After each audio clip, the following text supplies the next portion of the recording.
अस्सलाम वालेकुम everyone, welcome back to my YouTube channel. कैसे हैं आप लोग? उम्मीद है आप लोग खैरियत से होंगे। आज हम बनाने जा रहे हैं अपने चैनल पर बहुत ही मज़ेदार से बटर कुकीज़। ये कुकीज़ बहुत ही इजीली घर में बन के तैयार होते हैं और बेकरी के बिस्किट से कई ज़्यादा मज़ेदार और खस्ता बन के तैयार होते हैं। बस आप लोगों ने एक दफ़ा रेसिपी को एंड तक देखना है, स्टेप बाय स्टेप फॉलो करना है और इन इंग्रेडिएंट्स के साथ आप बना लेना है ये बेहतरीन से कुकीज़ को हमने 3 तरीके से यहाँ पर आपके साथ शेयर किया है। एक हम कोकोनट के बनाएँगे, एक हम चॉकलेट बनाएँगे और एक हम डिफरेंट नट्स के साथ यहाँ पर आपके साथ शेयर करेंगे रेसिपी। रेसिपी स्टार्ट करने से पहले एक छोटी-सी रिक्वेस्ट है कि चैनल को अगर सब्सक्राइब नहीं किया है, तो मेरे चैनल को सब्सक्राइब कर दें, साथ-साथ बेल का आइकन भी प्रेस कर दें। चलिए जी आइए अब हम रेसिपी स्टार्ट करते हैं। यहाँ पर हमने लिया है 1 कप बटर और इसके साथ ही हमने मेजर करके उसी कप के साथ 1 कप शुगर लेकर और इसे अच्छी तरह से बारीक पीस लिया है।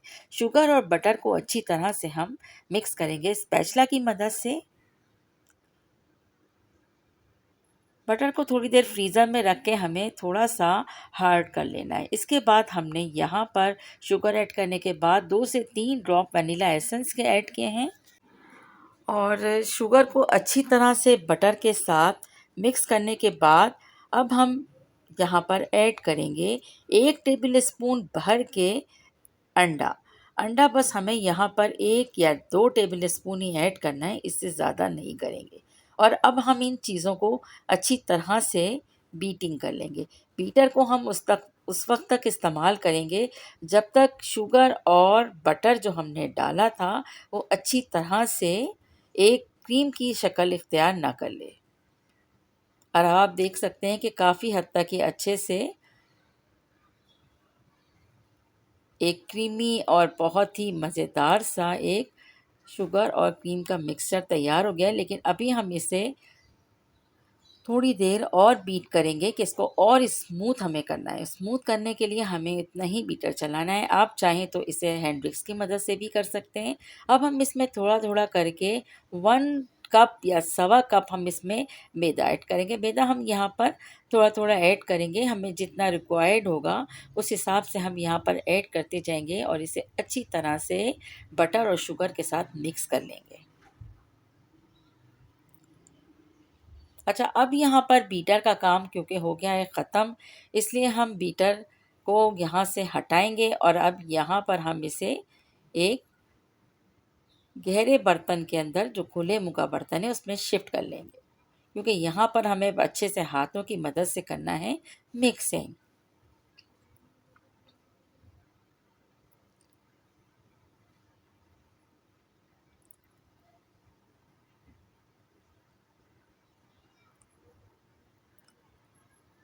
तमाम बटर को हम जो बीटर के ऊपर लग चुका है इसे भी हम यहाँ से रिमूव करेंगे और ऐड कर लेंगे अपने इस डो में। अच्छा जी, अब अच्छी तरह से हमें हाथों की मदद से और स्पैचुला की मदद से इसे मिक्स करना है। क्योंकि मैदा और शुगर और बटर को अच्छी तरह से मिक्स करना लाज़मी है।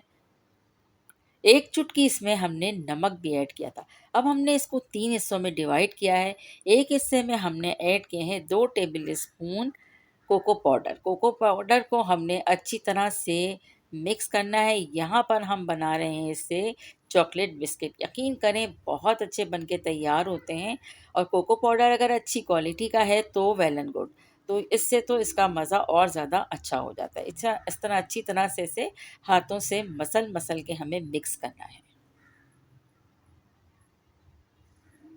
और इसके बाद आप अपनी मर्ज़ी के शेप्स कटा बिस्किट के शेप्स अगर आपके पास हैं तो आप उसके साथ इसको बना लें। बच्चे बहुत अट्रैक्ट होते हैं डिफरेंट शेप के अगर बने होते हैं। मैं यहाँ पर सिंपल ही राउंड शेप में बनाऊँगी। अच्छा जी, अब हम जो एक हिस्सा हम यहाँ पर नट्स हमने यहाँ पर पिस्ताशियो और आलमंड को बन मिला के रखा था। थोड़ा मोटा-मोटा सा हमने इसे ग्राइंड किया है और वो हम इसे मिक्स करेंगे और इस तरह से देखिए ईज़ी तरीके से हमने नाइफ़ की मदद से ही इसके बिस्किट्स का स्क्वायर शेप बना लिया है। अच्छा, ये वाले बिस्किट जो है मैं बेक करूँगी देगची के अंदर, जो मैंने प्री हीट करके रखी हुई है, और इसके बाद इसे इस तरह से दूर-दूर हम शिफ्ट कर देंगे और फिर हम इसे बेक करने के लिए रख देंगे देगची में। हार्डली ये 10 से 15 मिनट में बहुत शानदार से बेक हो जाते हैं। अब हमने जो तीसरा इसका पोर्शन बनाया था, उसमें हम ऐड कर देंगे 2 से ढाई table spoon coconut powder. Coconut जो हमें पिसा हुआ मिलता है अमूमन पैकेट के अंदर, वही मैं यहाँ पर ऐड कर रही हूँ, फ्रेश मैंने नहीं पीसा है। अच्छा, अब इसको अच्छी तरह से इसी तरह से उँगलियों से हमने मसल के मिक्स करना है, और इसके बाद भी हम इसे राउंड शेप में बस इसका बनाकर और इसे हम बेकिंग के लिए रख देंगे। साइज़ मैंने थोड़े से बड़े रखे हैं, और इसके बाद इसे हमने हार्डली 10 से 12 मिनट में ओवन में बेक किया और इसे निकाल लिया। और ये देखिए, यूँ ये शानदार से बिस्किट जो है बनके तैयार हो गए। बस ध्यान रखना है कि जले नहीं, क्योंकि हमें ज़्यादा ओवर कुक नहीं करना है। ये इतने ही टाइम में बहुत अच्छे से बन जाते हैं। बहुत शानदार और बहुत ही टेस्टी, लाजवाब ये बटर कुकीज़, और बहुत ईज़ी रेसिपी के साथ आप लोगों के साथ शेयर किया है। आप चाहें तो इसे कटर से कट कर लें या किसी और। जी जनाब, ये कुकीज़ जब आप बनाएंगे तो समझिए बच्चों के तो मज़े आ जाते हैं। शानदार सी कुकीज़ की रेसिपी के साथ इजाज़त दीजिए। रेसिपी को ज़्यादा से ज़्यादा शेयर कीजिए। रेसिपी पसंद आई है तो लाइक करना याद रखिएगा। Thanks for watching.